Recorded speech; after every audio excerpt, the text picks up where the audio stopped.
If you look down from space, from the cold, detached lens of the NASA Terra Satellite, the Earth usually looks peaceful. It is a marble of blues and greens, swirling white clouds that look like spun sugar. But on June 16th, 2014, the Terra Satellite captured an image that, logically, shouldn't exist. It was a scar, a double scar. Usually, when we look at storm systems from orbit, we see a single tight coil of violence, a focused point of rage. But on that Monday afternoon in northeast Nebraska, the lens captured two distinct, massive vortices, spinning side by side, like gears in a machine built for one purpose: total erasure. Meteorologists call this the twin phenomenon. It is so rare, so statistically improbable, that for decades some scientists argued it was a myth, a trick of the light, an illusion caused by rain wrap or panicked eyewitnesses.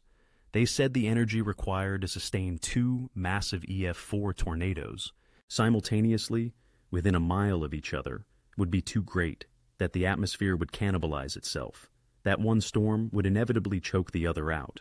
But the people of Pilger, Nebraska, population 352, they didn't need a satellite to tell them the physics were broken. They didn't need a textbook to tell them that what was happening in the sky above their heads was impossible. They just needed to look up. We often talk about disasters as if they are sudden events, a snap of the fingers. One moment you are safe, the next you are gone. But that is a lie we tell ourselves to make the chaos feel manageable. The truth is, a disaster like Pilger is a slow, creeping accumulation of failures. It is a row of dominoes, set up hours, even years in advance. It starts with the humidity. It starts with a warm front pushing up from the Gulf of Mexico, colliding with cold, dry air punch-drunk from the Rockies. It starts with a chaotic wind, shear that twists the atmosphere into a loaded gun. And sometimes, it starts with a silence that shouldn't be there. We are about to walk through the forensic timeline of that day. We are going to break down the mechanics of the wind and the mechanics of the human heart when it is pushed to the absolute limit. We are going to stand in the wreckage of June 16th. If you have the stomach to look directly into the eye of history's darkest storms, and to understand the science that tears our world apart, then stay with me, because the sky is turning green and the siren isn't working. Let's go back. Before the scar on the map, before the satellite took the picture, let's go to 2 p.m., Pilger, Nebraska. It's a classic agonizingly humid Midwest afternoon. If you've never lived in Tornado Alley, it's hard to describe the specific weight of the air on a day like this. It's not just hot, it's heavy. It sticks to your skin like a wet wool blanket. The air smells like ozone, and hot asphalt, and growing corn. It's a smell that signals life, and growth, but also tension. The locals call it tornado weather, but that phrase, it's thrown around so often it loses its teeth. In Pilger, storms are just part of the rent you pay for living on the plains. You see the clouds build, you watch the radar, you maybe move the car into the garage if you're worried about hail, but you don't stop living. Normalcy bias is a powerful drug. It is the brain's way of protecting us from overwhelming anxiety. It whispers to you, it's just a thunderstorm. We've had 100 of these. It's never hit us before, so it won't hit us today. At 2:30 p.m., the cafes on Main Street are open. The farmers' co-op is buzzing with the sound of trucks and grain augers. The massive steel grain bins, huge shimmering cylinders that anchor the town's economy, stand tall against the brightening sky. People are at work. Kids are out of school for the summer, riding bikes, playing video games. There is a sense of rhythm, a heartbeat, but 300 miles above, the atmosphere is boiling. The National Weather Service in Omaha is already watching the screens with growing dread. The parameters are, in a word, volatile. The convective available potential energy, or CAPE, values are off the charts. The atmosphere is like a gas station floor covered in fuel, just waiting for a match. At 3:41 p.m., the match is struck. The National Weather Service issues the first tornado warning. Now, pause. Imagine you were there. You hear the notification on your phone. Beep, beep, beep. The harsh, jagged sound of the emergency alert system. It cuts through the humidity. What do? Do you immediately run to the basement? Do you grab your survival kit? Or do you do what 90% of us do? Do you walk to the window, pull back the curtain, and look outside? Do you check the TV to see exactly where it is? Do you calculate the odds? Oh, it's south of town. It's tracking northeast. It'll miss us. It always misses us. That is the gamble. That is the calculation every person in Pilger is making at 3:50 p.m. But there is one person who isn't gambling. One person whose job is to stare the monster in the face. Kory Koehlmoos, the Fire Chief. Kory Koehlmoos is a man who knows this town. He knows the grid of the streets. He knows the people in the houses. He knows that when the sky turns that bruised, sickly shade of purple-green, his place isn't at the dinner table. It's in his truck. Standard protocol for storm spotting is dangerous, but necessary. Radar is amazing technology, but it has a blind spot. It can't see the ground. It scans thousands of feet in the air. It can tell you there is rotation in the clouds, but it can't tell you if that rotation has touched the earth. It can't tell you if houses are being erased. For that, you need eyes. So Kory drives. He heads out of town. He wants to get a visual on the cell approaching from the southwest. He's driving his pickup, the engine humming, the tires crunching on the gravel and asphalt. He's listening to the radio chatter. He's watching the horizon line, looking for that lowering wall cloud, looking for the finger of God. But as he drives, something nags at him. Something is missing. It's 4:02 p.m. The warning was issued 20 minutes ago. By now, the town should be screaming. The sirens. The civil defense sirens are the voice of the town. They are the mechanical scream that cuts through the normalcy bias. When the sirens wail, you stop looking out the window. You stop calculating. You run. But Kory, sitting in his truck, windows down to catch the pressure changes, hears only the wind. He hears the rumble of distant thunder. He hears the blood rushing in his own ears. But from the direction of Pilger, silence. Dead, heavy, silence. The realization hits him like a physical blow to the gut. The system has failed. In small towns, these systems are usually activated remotely. A signal is sent from a dispatch center, miles away, to trigger the horns. It's supposed to be instant. It's supposed to be fail-safe. But technology is fragile. A relay switch, a blown fuse, a jammed frequency. The why doesn't matter in this second. The result is the only thing that exists. The storm is coming. The radar shows a monster, and the town is asleep at the wheel.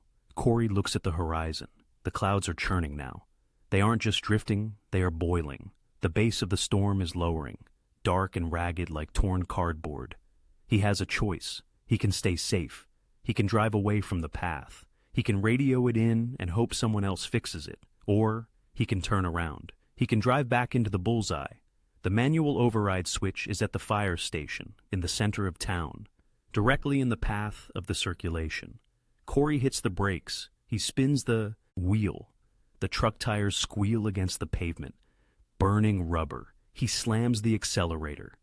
This is the first race. It's not a race for survival. Not yet. It's a race for sound. Imagine the speedometer climbing. 60, 70, 80. Kory is tearing down the road, forcing his truck against the wind that is already trying to push him into the ditch. He is yelling into his radio, but the static is getting worse. The atmosphere is electrically charged, scrambling the signals. He reaches the village limits, 4:08 p.m. The town is eerie. There are cars driving slowly. People are walking across the street. He sees a neighbor checking their mailbox.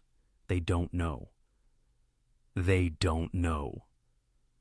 Because without the siren, it's just a dark thunderstorm. Without the siren, there is no urgency.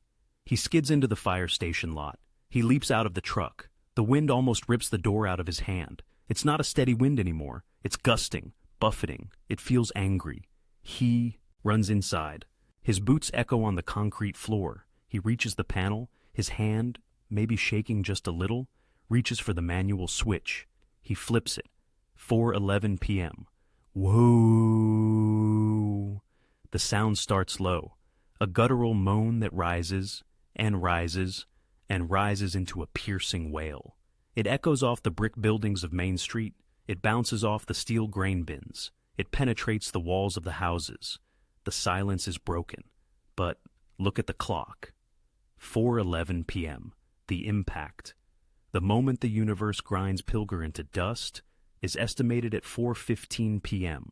4 minutes. That is 240 seconds. Count it in your head.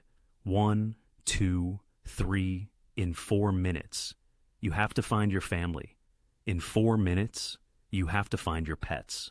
In 4 minutes, you have to decide what is worth saving and what is worth leaving behind. Most of us can't find our keys in 4 minutes. Now, zoom into a specific house.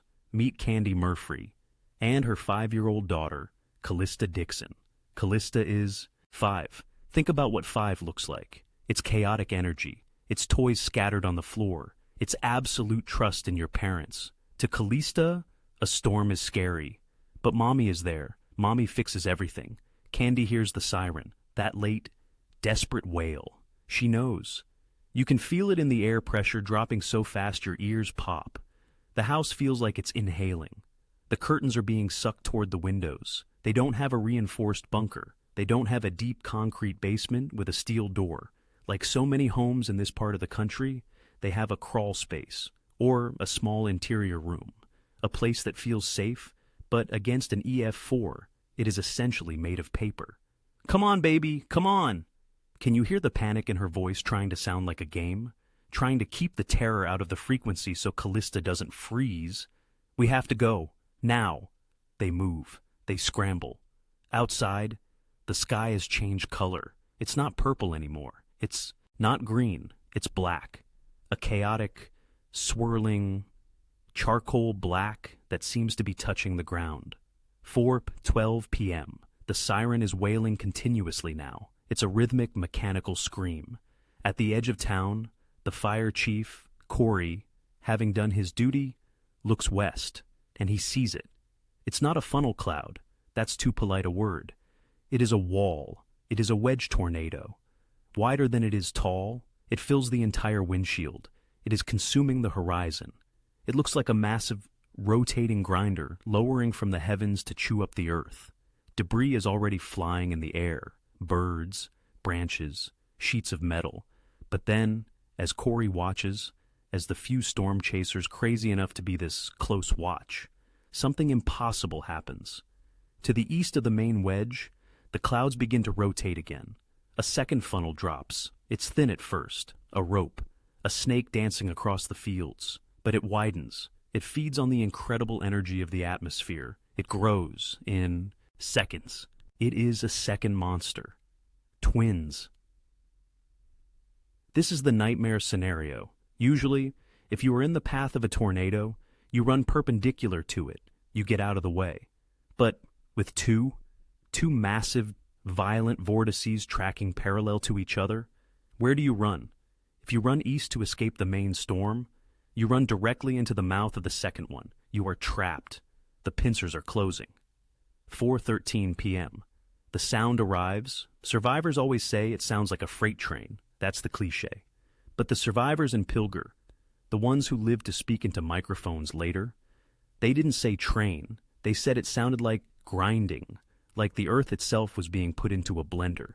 It's the sound of nails being ripped out of wood, the sound of 2x4s snapping like dry twigs, the sound of glass exploding, and underneath it all, a deep bass rumble that vibrates in your chest cavity. A sound you don't hear with your ears, but feel with your bones. 4:14 p.m. Kandi and Calista are in their shelter, huddled together. Kandi's arms are wrapped around her daughter, a human shield. I love you. I love you. Close your eyes, baby. Close your eyes. The lights in the house flicker and die. The darkness is total. Outside, the wind speed crosses 150 miles per hour, then 170. Then, approaching 200, the main wedge crosses Highway 275. It doesn't just cross it, it scours it. It strips the asphalt from the road. It is heading for Main Street. It is heading for the grain bins. It is heading for the fire hall. It is heading for Kandi and Calista. 4:15 p.m. The siren, the one Kory risked his life to trigger, is cut short, not turned off. Silenced, ripped from its pole and thrown into the void. And then, the monster knocks on the door. Let's stay in this moment of before a little longer.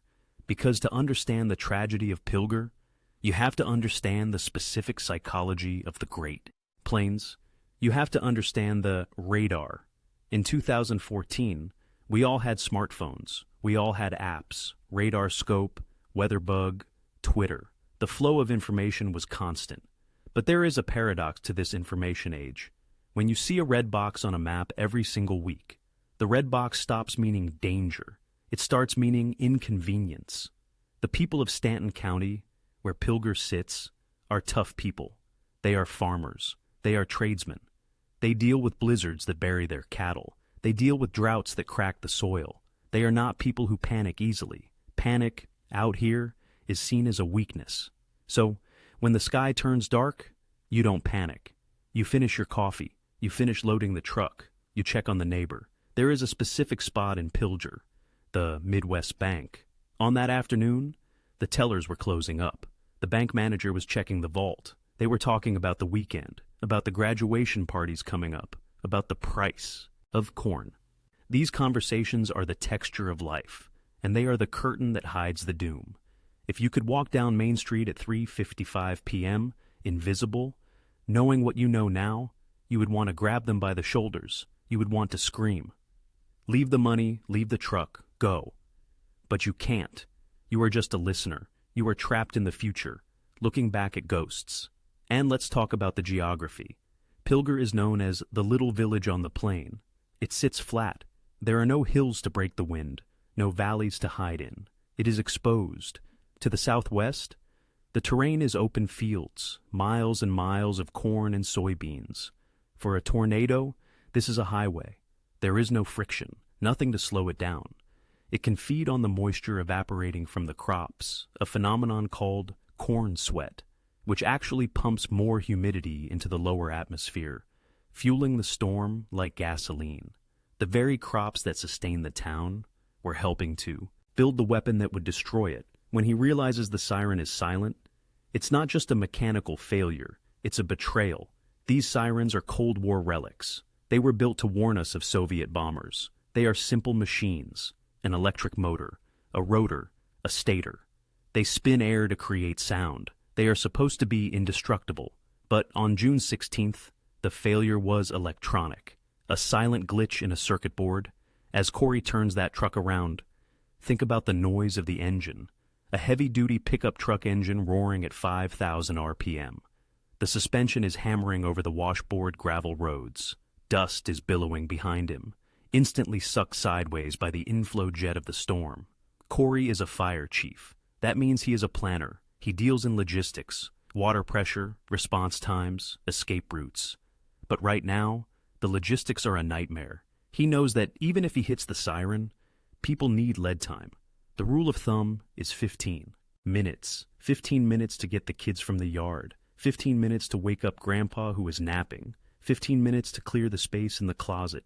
He doesn't have 15 minutes. He is doing math in his head.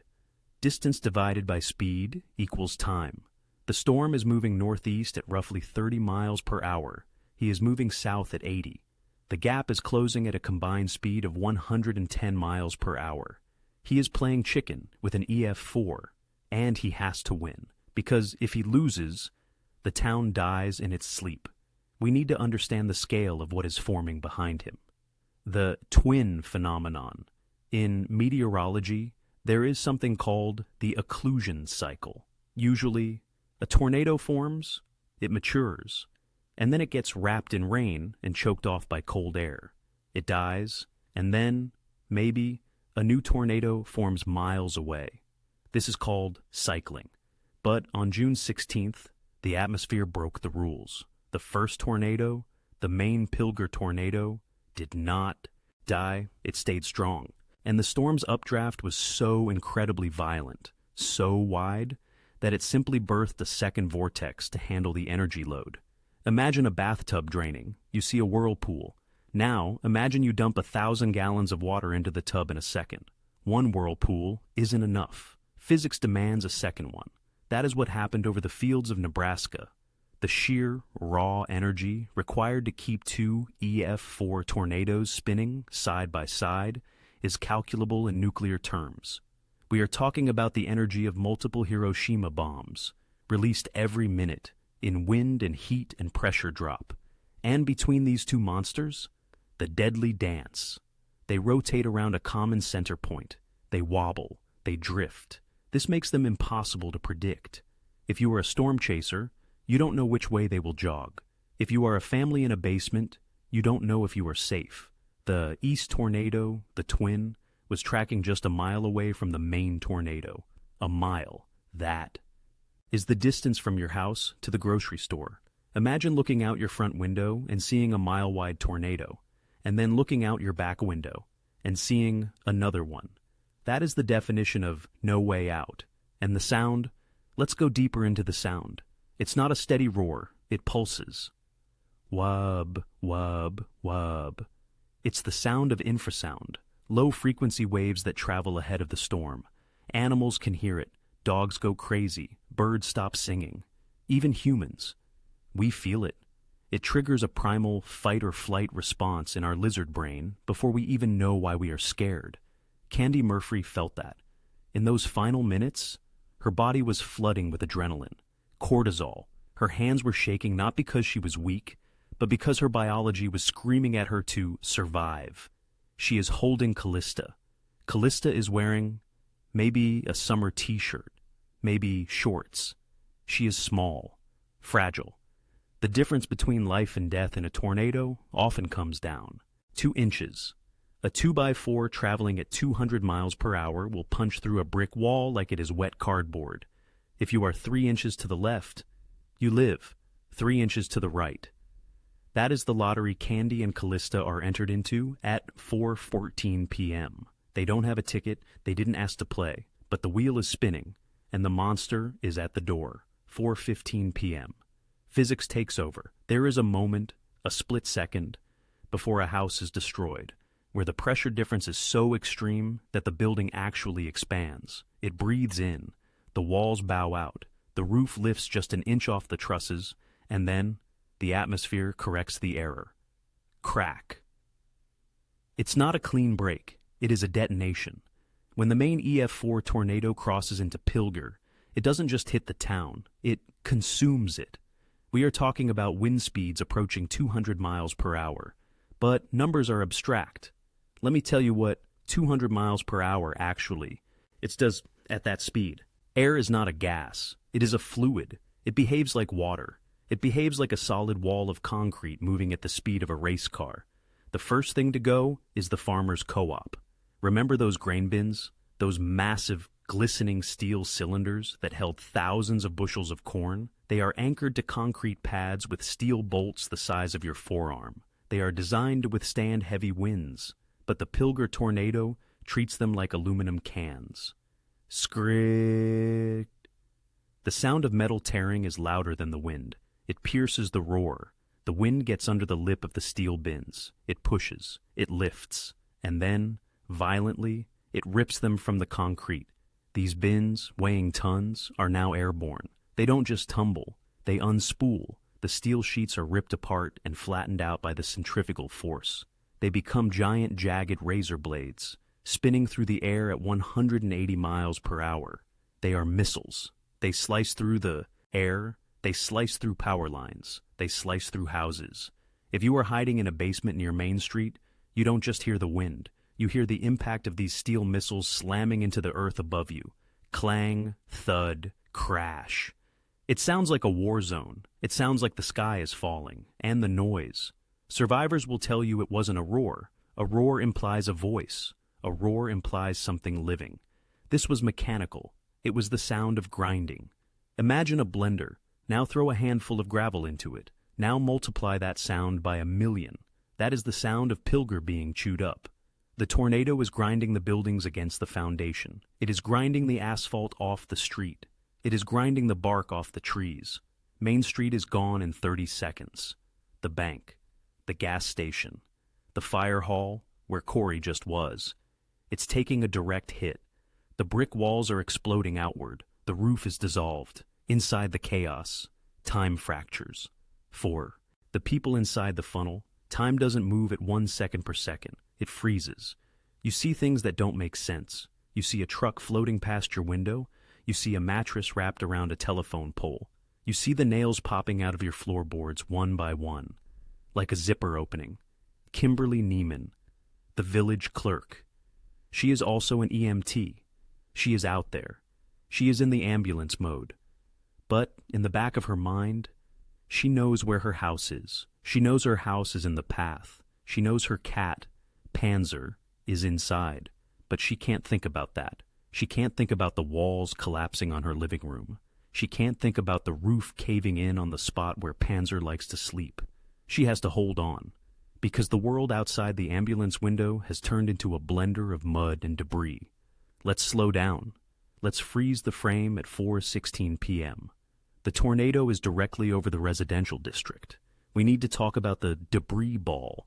On the radar screens in Omaha, the meteorologists are seeing something terrifying. The tip of the tornado signature has turned into a solid, bright ball. That isn't rain. That isn't hail. That is houses. That is the radar bouncing signals off of insulation, and drywall, and siding, and furniture that is swirling thousands of feet in the air. Down on the ground, inside that debris ball, is the Dixon home. Kandi and Calista. They are in the dark. The wind is screaming so loud it feels like needles in their ears. The pressure drop is making their heads throb. Kandi is screaming, but she can't hear herself. She is just a body, a shield. She feels the house shaking, not vibrating. Shaking, like a dog shaking a rat. And then, the weight. The roof goes, the walls buckle, debris rains down, wood, plaster, glass, it buries them. Kandi feels a crushing weight on her back. She feels the sharp bite of debris, but she doesn't let go. She grips Calista tighter. Stay. Down. Stay down. Stay down. And then, just as suddenly as it started, the violence shifts. The main tornado, that massive grinding wedge, moves on. It churns northeast, leaving a path of absolute ruin. The noise fades slightly. The wind drops from 200 to 100 to 50. Survivors, those who can move, start to lift their heads. They start to push debris off their bodies. They cough the dust out of their lungs. They think, it's over. We made it. Oh my God, we made it. They start to crawl out. They look up at the sky, but they are wrong. It isn't over, because this is June 16th, and the rules don't apply. Imagine crawling out of the wreckage of your home. You are bleeding. You are covered in gray mud. Your ears are ringing. You look around, and your neighborhood is gone. It looks like a landfill. You stand up, you turn around, and you look east. There is another one, the twin, the second EF4. It is tracking parallel to the first. It is just a mile away. This is the psychological breaking point. The human mind can handle one disaster. We are wired for survival. We can process. The danger came, the danger left. I am safe. But to see a second tornado, just as violent, just as black, churning across the fields behind you, it feels like the world is ending. It feels personal. It feels like the storm is hunting you. The twin is tearing through the farmland east of town, and while it missed the absolute center of Main Street, it is doing something horrific to the rural outskirts. It is hitting the feedlots. We have to talk about the cattle. Pilger is cattle country. The feedlots are full, hundreds of animals. When an EF4 tornado hits a herd of cattle, the physics are gruesome. The wind carries so much grit, so much sand and dirt and pulverized debris, that it acts like a sandblaster. The survivors who found the cattle later, they saw things that haunt them. Cattle that were stripped of their hide, not cut, abraded. The wind had literally scoured the skin off their bodies while they were still alive. 300 head of cattle, dead or dying. The sound of the cattle screaming, mixed with the roar of the second tornado, creates a cacophony of horror that no horror movie could ever replicate. And then there is the car, a sedan, driving on a county road. The twin picks it up. It doesn't just roll it, it throws it. The car flies through the air for a quarter of a mile. That is 4 football fields. Think about the weight of a car. 3,000 pounds of steel and glass, flying through the air like a toy. When it hits the ground, it doesn't look like a car anymore. It is folded, compressed. The metal is twisted into a ball. If you looked at it, you wouldn't know it was a vehicle. You would think it was just a piece of scrap metal from a factory. This is the power of the twin. And the people of Pilger, standing in the ruins of the main tornado, are watching this second. Monster tear up the horizon. They are paralyzed. They are small. They are realizing that their safety, their survival, had nothing to do with skill. It had nothing to do with being smart. It was just luck. Pure, dumb, terrifying luck. 4:25 p.m. Both tornadoes have lifted, or at least moved away enough that the immediate threat is gone. And now comes the strangest part of the disaster, the silence. It is a silence that feels heavy. It presses on your eardrums. A minute ago, the world was louder than a jet engine. Now, there is nothing. No birds, no traffic, no sirens, no wind, just the sound of water dripping. Rain is falling gently now. It's falling on the exposed insulation. It's falling on the shattered glass. It's falling on the bodies of the cattle. And then, the smells hit you. Disaster has a very specific smell. Ask anyone who has been in a war zone, or a hurricane, or a tornado. It smells like pine. Why pine? Because the trees have been shredded. The tornado didn't just knock them down. It mulched them. The sap is exposed. The air smells like a fresh Christmas tree farm. But underneath the pine, there is a darker smell. Natural gas. The lines have been ruptured. The hissing sound starts to emerge from the silence. Shh. It smells like sulfur, like rotten eggs. And then, the smell of wet earth. That deep, loamy smell of soil that has been turned over. Because the tornado didn't just scour the surface. It dug trenches. It plowed the fields. Survivors are starting to move now. They are zombie walking. They are covered in slurry. It's a mixture of mud, grass, and insulation. It plasters their hair. It coats their clothes. It dries into a hard shell. Kim Neiman climbs out of her ambulance. She looks around. St. John's Lutheran Church, a landmark, a place of peace, a place where generations of Pilger families were baptized, married, and buried. It is gone, not damaged. Gone, leveled to the foundation. The pews are splinters. The hymnals are confetti scattered across 3 counties. The altar is buried under tons of brick. 75% of the town is destroyed or damaged. 75%. Look to your left. Look to your right. Look behind you. Look ahead. 3 of those 4 directions are rubble. The normalcy bias from Act 1, it is dead. It has been replaced by shock. People are wandering the streets. Some are crying. Some are screaming names. Mom? Dad? Kandi? Some are just standing there, staring at a pile of bricks that used to be their living room, holding a single object. A shoe, a picture frame, a frying pan. It doesn't make sense. Why did the frying pan survive, but the house didn't? Why is the china cabinet standing untouched, but the roof is a mile away? The randomness is cruel, but inside the shock, the human instinct kicks back in. The silence doesn't last long. It is broken by the sound of sirens coming from the outside world. Stanton, Norfolk, Wisner. The neighboring towns are coming, but for the people inside the zone, the rescue hasn't arrived yet. They have to save themselves.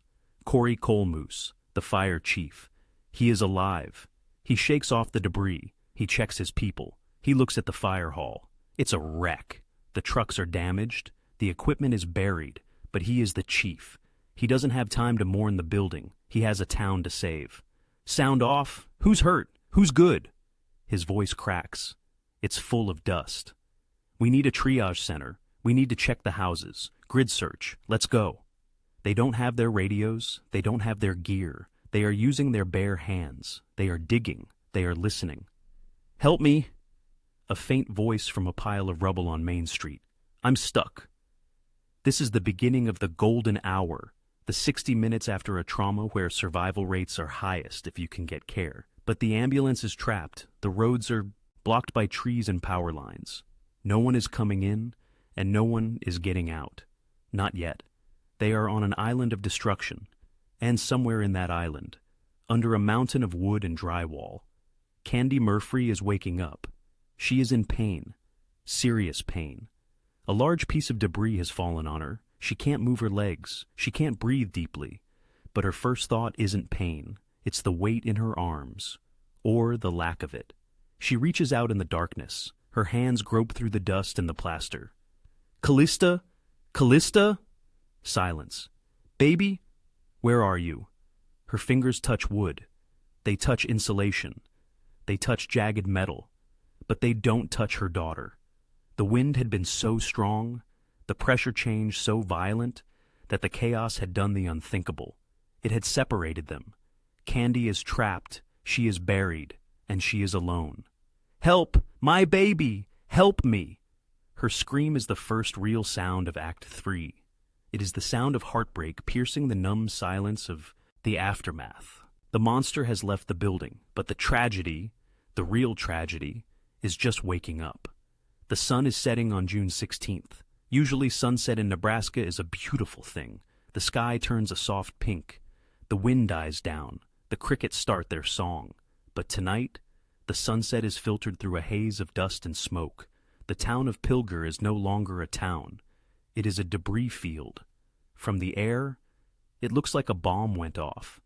A jagged scar running diagonally through the grid of streets. On the ground, the golden hour is ticking away. Kimberly Neiman, the village clerk and EMT, is in motion. She has pushed aside the shock of losing her own home. She has pushed aside the fear. She has put on the uniform of the responder. The fire hall is gone. The equipment is buried. So the street becomes the hospital. Bring them here. Lay them down. They use doors torn from houses as backboards. They use shirts as tourniquets. They use the tailgates of surviving pickup trucks as ambulances. The survivors are emerging from the rubble like ghosts. They are covered in that gray slurry. Their eyes are wide, dilated, unseeing. They are the walking wounded. Some are bleeding from head wounds. The flying glass is merciless. Some are clutching broken arms. Some are just wandering, asking the same question over and over. Have you seen my wife? Have you seen my dog? The silence of the immediate aftermath has been replaced by a cacophony of chaos. The sound of chainsaws starting up, the beep, beep, beep of heavy machinery trying to clear a path for the real ambulances arriving from Norfolk. The air is thick with the smell of wet drywall and raw sewage. But amidst the horror, there are moments of absolute grace. Strangers helping strangers. A farmer using his tractor to lift a collapsed wall off a neighbor he's never spoken to. A teenager holding the hand of an old woman who is sitting on a curb, weeping. This is the paradox of disaster. It brings out the absolute worst in nature and the absolute best in humanity. Let's zoom in on a specific pile of rubble, the town hall, Kim Neiman's workplace. It's a total loss, a mound of bricks and twisted metal. It has been 3 hours since the impact. The sun is almost gone. The hope of finding anything alive under the heavy masonry is fading. The physics of a building collapse are brutal. If you aren't in a void, you are crushed. But then, a sound, faint, scratchy. Mew, rescuers stop. They hold up their hands. Quiet! Everyone quiet! The chainsaws idle down. The shouting stops. They lean in. They put their ears to the jagged gaps in the bricks. Mew. It's coming from deep inside. Hands start digging, not with shovels, too dangerous, but with gloves, pulling away bricks, moving shards of glass. They work their way down, 1 foot, 2 feet, and there, nestled in a tiny pocket of air, trapped under tons of debris, is a face. Panzer. Kim Neiman's comfort. Kitty. He is dusty. He is terrified, but he is alive. A firefighter reaches in, gently, oh so gently. He pulls the cat out. A cheer goes up. It starts small, just the few men digging, but it spreads. People smile. For the first time in 3 hours, people smile. It feels like a victory. It feels like a sign. If a cat can survive the end of the world, maybe we are okay. Maybe the town is okay. It is a false summit, because in a story like this, hope is a dangerous thing. It lifts you up just so the fall can break you. Because 3 blocks away, near Main Street, the digging is different. The search for the Dixon family has been frantic. Rescuers found Kandi Murphree. She was critically injured, buried, but alive. They loaded her into an ambulance. The paramedics worked on her, stabilizing her, rushing her to the hospital in Norfolk. But as the doors closed, her eyes were still searching the ruins. Her voice was still whispering the name. Calista. The sun is gone now. The search is happening by flashlight. Beams of light cut through the dust, dancing over the wreckage of what used to be a home. The mood here is not frantic anymore. It is heavy. Firefighters, volunteers, neighbors, they are moving debris piece by piece. They are moving with a terrifying delicacy. They are looking for a 5-year-old girl, and they know. Deep down, they know what an EF4 tornado does to a wood frame house. They know the violence of the wind. But they keep digging, because you don't stop. You never stop. And then, the movement stops. A firefighter freezes. He lowers his flashlight. He raises a hand. He doesn't shout. He doesn't call for a medic. He just stands there. And the silence ripples out from him like a wave.